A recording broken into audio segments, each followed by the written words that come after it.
compañeros, con amigos queridos, y bueno, los cuentos detrás de los micrófonos son estupendos. Pero bueno, vamos con los cuentos ya con micrófono abierto y estamos conversando, vamos a conversar con Andrés Rojas Jiménez, periodista, editor de Petroguía, compañero aquí de Unión Radio Noticias. ¿Cómo estás, Andrés? ¿Cómo te ha ido? Bueno, un gustazo estar aquí, y bueno, compartir contigo y aquí en estudio siempre es bastante rico. Fuera de los micrófonos estábamos hablando de de la ruta de los templos paganos, que es un proyecto muy bonito que tiene la gente de Lisa y ¿cómo se llama? Sí, bueno, lo tiene la gente, empresario del campo de la restauración, de la Posada de Cervantes, que es Freddy de Freita, el fotógrafo Marcelo Volpe. Lo está promocionando. Pero se están combinando con Lisa López y Jonathan Gutiérrez, Historias que Laten, porque la idea es que un grupo de cronistas que nos metimos en ese taller y como seminaristas de estos templos, es hacer unas crónicas, pero además ha sido muy rico la experiencia porque hay profesionales de distintas áreas, hay médicos, hay fisioterapeutas, lo psicólogos. Lo que sí está claro es que Caracas tiene una vida nocturna. Absolutamente. En sitios que uno ni se imaginaría. Claro, de hecho,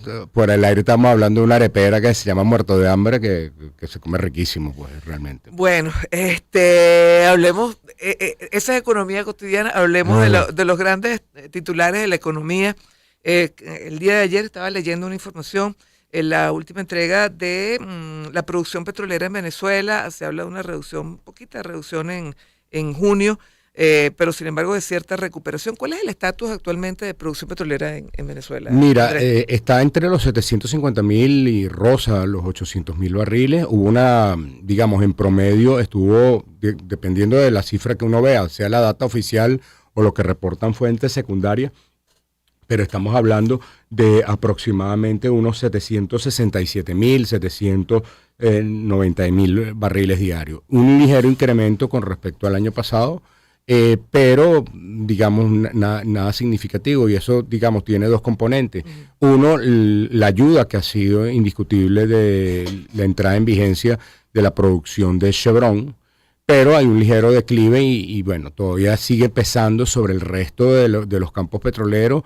Por un lado, la debilidad financiera de PDVSA, y por el otro que, digamos, el beneficio de Chevron no lo tienen los socios en otras empresas mixtas. Entonces, se le limita enormemente a poder llevar adelante sus planes de inversión y de expansión de producción. O sea que a mí siempre me gusta ver el vaso medio lleno. El potencial de producción de Venezuela, si no tuviéramos todo el tema de las sanciones, ¿cuál sería actualmente? Mira, existen distintos análisis, digamos. He escuchado niveles de 1,5 millones, 2 millones de barriles. Digamos, siempre se recuerda de la cifra de los 3 millones, sí. Pero ahí en los temas de producción también están incidiendo otros factores que van más allá del tema de las sanciones. Tiene que ver con la falta de capital humano, que indiscutiblemente se fue del país. Existe, no quiere decir que no haya, pero realmente si se expandiera la producción, Venezuela tendría problemas. Hay que resolver aspectos vinculados con aspectos de remuneración, hay que resolver temas vinculados con seguridad, con infraestructura. Los temas de los cortes eléctricos han incidido en algunas operaciones realmente, y eso tiene por supuesto su consecuencia en lo que vemos los ciudadanos día a día con el tema de la gasolina, el tema del diésel que está afectando al sector agrícola e industrial, o el tema del gas doméstico. Sí. Ahora fíjate que con lo del diésel, yo particularmente, bueno, no conozco mucho esa área, pero para mí fue una sorpresa saber que el diésel prácticamente se regalaba en el país, ¿no? Sí, fíjate que aquí ¿te acuerdas, María Isabel, que cuando entramos en pandemia, el país se paralizó, no solamente por el tema de la pandemia, sino en general por el tema del suministro de los combustibles, porque ahí hubo un efecto colateral dentro del marco de las sanciones que restringió todo tipo de intercambios que venía haciendo PDVSA para poder suplir con combustibles importados. Entonces, cuando a mediados del año 2020, recordarás que entró en vigencia un nuevo esquema de venta de combustible, que fue cuando por primera vez los venezolanos empezamos a ver el precio de 50 céntimos de dólar por litro, pero se estableció un precio del combustible, de la gasolina, que era bastante barato. Ahorita ya no me acuerdo por el tema de la referencia del bolívar, pero en ese momento, por ejemplo, lo que tenía que ver con el diésel para el sector transporte, industrial y agrícola era regalado. Era regalado. O sea, cuando decimos regalado, es regalado. Literalmente. Ellos lo llamaban, no me acuerdo ahorita la denominación que tenía la Comisión de Reestructuración que se llamaba Lee Rodríguez Araque, pero que fue eliminada este año. Pero tenían un rubro bajo un cupo delimitado. Al principio eso trató de funcionar de manera óptima, pero generaron toda una suerte de canales de corrupción y a eso súmale las limitaciones contrabando a su vez, y de venta ilegal e informal, y a eso hay que agregarle pues que a medida que se fue flexibilizando las medidas de la pandemia, pues obviamente el consumo empezó a incrementarse, que es parte también del problema que tenemos ahorita. Fíjate que en el informe de la OPE hay un dato que a veces poco se omite, pero en la parte de demanda dice que en América Latina los dos países que están liderando el tema del incremento en la demanda de combustible son Brasil. Y bueno, hay que verle la dimensión a Brasil, sí, claro. Pero en segundo lugar está Venezuela. Y yo creo que eso, por ejemplo, uno ve hoy día las colas que hace 5 años no había en la ciudad de Caracas. Yo acabo de estar hace 2 días en un evento de la Cámara de Industriales en el estado de Aragua y realmente el tránsito de vehículos en la autopista regional del centro volvió a los niveles que habían ya hace unos 7, 8 años. Entonces ya hoy día ves bastante congestionamiento y eso es demanda de combustible. Ahora fíjate, estamos conversando con Andrés Rojas, él es periodista, editor de Petroguía y compañero de Noticias, Unión Radio Noticias. Ahora Andrés, el tema de distribución, ¿cómo estamos? El tema de refinación, porque bueno, Caracas es como una especie de burbuja, pero si vas al interior entiendo que la situación es totalmente distinta. Absolutamente. Es decir, ya incluso hace un par de meses tú ibas por la autopista regional del centro, entrabas a Maracay, a Valencia y no veías cola. Ya esas colas están presentes, con altos y bajos, vale decir. Y esos altos y bajos tienen que obedecen obviamente a que la producción en las refinerías tiene sus altos y bajos. No es que estamos en nivel cero como llegó a ser en el año 2020 y alguien decía, bueno, pero ¿por qué pasaba en el año 2019? Bueno, porque antes de las sanciones, ya ni sencillamente, y siempre centro lo que fue la gestión del mayor Quevedo, justamente Manuel Quevedo, uno veía, y eso está en la data que tiene el Departamento de Energía, PDVSA se soportaba enormemente en su filial Citgo. Entonces, por ejemplo, esos déficits que en un momento dado habían de combustibles, entre ellos gasolina o diésel, a través de los distintos mecanismos de comercio, pues se suplía. Eso se corta totalmente en febrero del año 2020, no tienes opción, ha habido la ayuda de Irán, es indiscutible, pero no tiene la regularidad que poder, y yo siempre digo... Y el tema allí es producción, el tema es refinación más que producción. Ambas, porque hay veces que, digamos, de acuerdo a las distintas fuentes que uno cruza, porque recordemos que no hay transparencia en esto, pero indiscutiblemente que siempre se cruza la información, tienes un problema en ocasiones de problemas de producción, y en otros problemas no tienes el diluyente, no ha llegado de Irán, a las refinerías se les ha metido inversión, pero insuficiente como para alcanzar los niveles que se tenían aquí en el año 2012. Fíjate, Marisabel, que en el año 2012, recordemos la tragedia de Amuay, sí. Se debieron emprender una serie de inversiones, se hicieron algunos correctivos, pero no lo suficiente, y bueno, entramos en toda la dinámica de limitaciones financieras que afronta PDVSA. Entonces, ahorita en este momento se han hecho inversiones, hay un acuerdo de entendimiento que se firmó entre Venezuela e Irán para el tema de las refinerías, pero es bastante, hasta ahora no hay aspectos, digamos, de avances significativos como para que permitan decir que se va a atender la demanda y sobre todo la refinación y producción de combustible. ¿Y estos acuerdos se firmaron con Irán es para mantenimiento de las refinerías? O sea, ¿qué incluyen estos acuerdos? Bueno, en un primer momento fueron de suministro y es una suerte de intercambio entre producción de crudo que después la comercializa Irán y ahí se compensa con condensados, con combustible. Hay una segunda parte que hasta ahora lo que sabemos es que hay un memorándum de entendimiento. Entendemos por memorándum de entendimiento cuando las partes se sientan a negociar y buscan cuál es la rentabilidad y ver hasta qué punto Irán le es rentable meterse en un negocio de refinación. Recordemos que aquí ese es un negocio que por ley está prohibido la intervención privada, es decir, salvo que haya un esquema de empresa mixta, etcétera. Entonces, hay una serie de limitaciones Y a eso hay que agregar también el tema de las sanciones. Es decir, se busca Irán porque es un país sancionado, claro, y tiene como dirían los especialistas, el know-how sobre temas de sanciones de hace muchos años.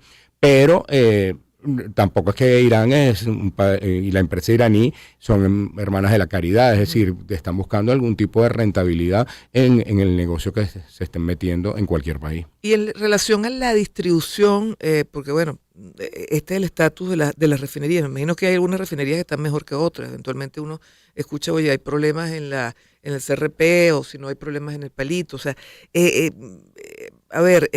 hay la capacidad para la que esté generando mayor producción en gasolina específicamente, ¿se puede distribuir al país o hay problemas también en la distribución? También, fíjate que en el último reporte que se conoce público que se tenía de PDVSA, y después con todas las informaciones que hemos cruzado, prácticamente están operando la mitad de las gandolas de Marisabel. Entonces ya eso genera unos límites. Entonces, claro, cuando tienes estos cuellos de botella, obviamente, y por eso es que Caracas es una burbuja, se le da prioridad en los canales de distribución a la atención en Caracas. Fíjate que cuando en el interior del país, sobre todo en región central, uno iba a Valencia, o sea, incluso a la misma Caracas, uno consigue colas, sí, usualmente en las de estación subsidiada, pero fíjate que ahí ha habido una política progresiva de eliminación del subsidio. En Caracas se han ido reduciendo las estaciones de servicio subsidiadas. ¿Y eso a nivel nacional también? Esta reducción sí, se ha venido. Fíjate que, por ejemplo, en Carabobo, incluso en algunos estados del país, sobre todo donde las gobernaciones están bajo el control oficial del gobierno, son gobernadores del Partido Socialista Unido de Venezuela, hemos visto pues que algunas estaciones de servicio dolarizadas como una opción de ingreso para las gobernaciones se les han transferido. El caso emblemático de Carabobo, hubo estaciones de servicio que se les revocó la licencia que tenían sus antiguos arrendatarios y se les transfirieron a la gobernación de Carabobo. Entendemos que eso ha pasado en otras gobernaciones del país. Entonces, los esquemas de distribución en este momento son limitados. Pasa lo mismo, por cierto, que en el caso del gas doméstico. Entonces, ahí ya ni sencillamente, frente a esa limitación, el Ejecutivo Nacional ha optado pues por racionalizar y reorientar la distribución y luego progresivamente ir reduciendo el subsidio. ¿Y cuáles son las zonas del país con mayores problemas de distribución de gasolina? Mientras más te vayas, mientras uno ve el mapa y veas más la periferia, ahí es donde están los problemas medulares. Pero en el Táchira, los Andes y sí, Guayana. Claro, lo que pasa es que el Táchira tienes la ventaja que tienes la vecindad con Colombia. A mí siempre me gusta porque, digamos, como nosotros en Petroguía monitoreamos también Colombia, hay una ONG que ojalá aquí en Venezuela se pudiera establecer un capítulo, tiene apoyo de una organización que, por cierto, el capítulo de América Latina lo dirige un venezolano que trabajó en el IESA, Antonio París, y entonces Francisco París, perdón, se llama Crudo Transparente y ellos monitorean todo lo que es el contrabando, ¿no? Entonces fíjate que Crudo Transparente detectaba mucho lo que era el contrabando antes de Venezuela hacia Colombia. Ahorita es al revés, en muchas, y sobre todo en Zulia y Táchira, lo que vendría a ser el Cesar, La Guajira o Departamento Norte de Santander, y entonces hay un negocio de pimpineros de Colombia hacia Venezuela. Fíjate que ahorita hay un temor enorme que se tiene en Venezuela porque hay una decisión del gobierno del presidente Petro de un poco también que tiene que ver con los planes de eficiencia energética y de reducción de combustible, de ir elevando el precio de los combustibles en Colombia. Y cuando tú ves el mapa, de acuerdo al monitoreo que hace Crudo Transparente, te consigues que los niveles de consumo en el norte del Santander, el Cesar o La Guajira, que son una población inferior a la que puedes tener en Bogotá, Medellín o Cali, son muy elevados. Y una de las razones fundamentales de eso tiene que ver con ese contrabando de combustible. Entonces, en cierta manera, ese combustible por distintas vías entra en el caso, fíjate que tú te recordarás que hubo una petición hace un tiempo de la Cámara Petrolera Capítulo Zulia de unas mini refinerías de que se aprobara la importación de combustible. En ese momento no se hizo porque estaban rotas las relaciones. Entiendo que parte de las conversaciones en materia energética que ha habido entre Colombia y Venezuela es justamente ese. Ahora, eso se enfrenta también al tema político, es decir, hay un sector en Colombia que está negado a todo tipo de acuerdo, pues, con Venezuela, en particular con el gobierno del presidente Maduro. Entonces, bueno, entramos en estas complicaciones. En la dinámica. Estamos conversando con Andrés Rojas Jiménez, periodista.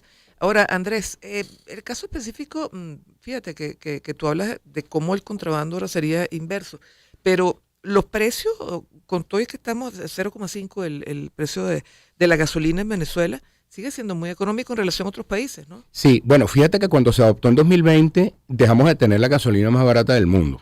Y estábamos más o menos en promedio. Recordemos que en ese momento en la mayoría de los países, tipo Colombia, Estados Unidos, que se ríen por mecanismos de mercado, si baja el precio del petróleo, baja el precio, no en la misma dimensión, pero baja el precio de la gasolina. Entonces en ese momento, mediados de 2020, nuestro precio de la gasolina más o menos con Colombia estaba más o menos similar. Incluso en el caso colombiano, sobre todo ahorita con el presidente Petro eso ha cambiado, pero con el gobierno del presidente Duque, mensualmente habían unos cambios en los precios de referencia y hubo momentos en los cuales el precio de la gasolina en Venezuela de 50 céntimos de dólar estaba más elevado con respecto a Colombia. Fíjate. Eso no es así ahorita necesariamente, pero indiscutiblemente que en cierta manera lo que está buscando estos precios que tienen ahorita es ser como un referente para poder cubrir costos de producción.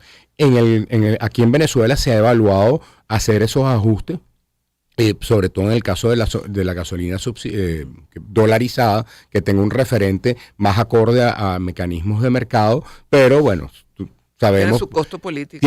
Sabemos que el tema gasolina, yo me imagino que cuando aquí se adoptó, y creo que la información que tengo, que cuando se fue ese mecanismo en el año 2020, fue porque no le quedó más remedio y dijeron, bueno, vamos a establecer estos dos esquemas, etcétera, pero no es una decisión que bajo a ningún presidente en este país le gusta adoptar. Sí, y creo que en ninguna parte del mundo. En ninguna parte del mundo, además estamos cerca de años electorales. El presidente, uno de los temas que pesan en la gestión del presidente Biden ha sido cómo ha aumentado el precio de la gasolina en Estados Unidos. Y más, en el caso de Venezuela, que de paso eso impacta toda la cadena. Ahora, ¿cómo revertir esto, no? O sea, indiscutiblemente hay que revertir el tema de las sanciones. Mira, el tema de las sanciones, indiscutiblemente que con sanciones las posibilidades de Venezuela son bastante limitadas. Es decir, fíjate que el efecto Chevron, Marisabel, es decir, en tan pocos meses ya Venezuela, cuando comenzaron las exportaciones y después de 4 años el petróleo volvió al mercado de Estados Unidos, que fue el mercado natural por más de 100 años, ya Venezuela está en la posición 13. El último reporte que se tiene del Departamento de Energía, que es para abril, todavía hay siempre como un rezago de 2 meses, pero ya Venezuela aparece como el 7º suplidor de crudo de los Estados Unidos. Es decir, y eso simplemente con la producción que está teniendo Chevron. Es decir, no estamos hablando ni siquiera de PDVSA. Citgo no está recibiendo. Por cierto, Citgo sigue siendo uno de los grandes receptores de crudo colombiano. Pero para que tú veas el rol y la importancia de PDVSA. Yo creo que, y eso es una data oficial, eso no es que, es decir, no es, porque yo veía en estos días alguien, colega, pero vinculado con el oficialismo, que decía, no, que hay gente eufórica con Chevron, no es un tema de euforia o no, es un tema de las cifras que están reportando con transparencia el Departamento de Energía. Entonces, y un dato curioso, Marisabel, para que tú veas el pragmatismo del petróleo, de los compradores de crudo venezolano a Chevron está ExxonMobil, que ExxonMobil se fue de aquí furiosa, por eso es que tiene las operaciones con Guyana, está ayudando a Guyana en el reclamo del Esequibo, pero bueno, en ese pragmatismo le convino comprarle petróleo venezolano por un tema de rentabilidad. Y bueno, ExxonMobil, después de 15 años sin recibir petróleo venezolano, y eso está en la data del Departamento de Energía, le compró alrededor de 14,000 barriles diarios en el mes de abril a Chevron. O sea, que ahí no hay ideología que... Ahí no hay. Entonces tenemos, y hay otro gran cliente que siempre fue el principal cliente que tuvo PDVSA hasta antes de las sanciones, que es Valero Energy, que tiene una cadena de refinerías y unas importantes, sobre todo en el sur de los Estados Unidos. Y bueno, Valero Energy le está comprando también petróleo venezolano a Chevron. Es decir, con esto lo que quiero decir es, si eso lo dicen las cifras solamente por esta flexibilización que se le dio, y estamos hablando prácticamente ni siquiera de las 4 empresas mixtas en las que participa Chevron, sino básicamente Petroboscan y Petropiar, pues hay que verle la cara de lo que implicaría si mañana nuevamente se levantan las acciones o se flexibiliza y se le dan concesiones similares, por ejemplo, a Repsol o a Eni. Bueno, el concepto que queda allí, la idea que queda allí es gran potencial, pero depende de muchas cosas. De muchas cosas, vinculadas con el tema político y diplomático. Así es. Bueno, Andrés, muchísimas gracias. Y escuchen a Andrés ahora a las 8 de la mañana. 8 de la mañana ya, nada, media hora. 90.3. No. Bueno, pero te voy a robar una hora entonces si la gente se migra. No, bueno, hay público para todos aquí. Hay público para todos. Right. Hacen zapping. Exacto. Eso, tú sabes que yo hago mucho zapping cuando voy en la radio. Tú voy cambiando. Es impresionante el zapping. Debería haber como un mecanismo. Bueno, no lo hay, pero yo no lo tengo en mi vehículo. Bueno, Andrés, muchísimas gracias. Andrés Rojas Jiménez, periodista, editor de Petroguía, compañero de Unión Radio Noticias. 7:32, buena música y regresamos.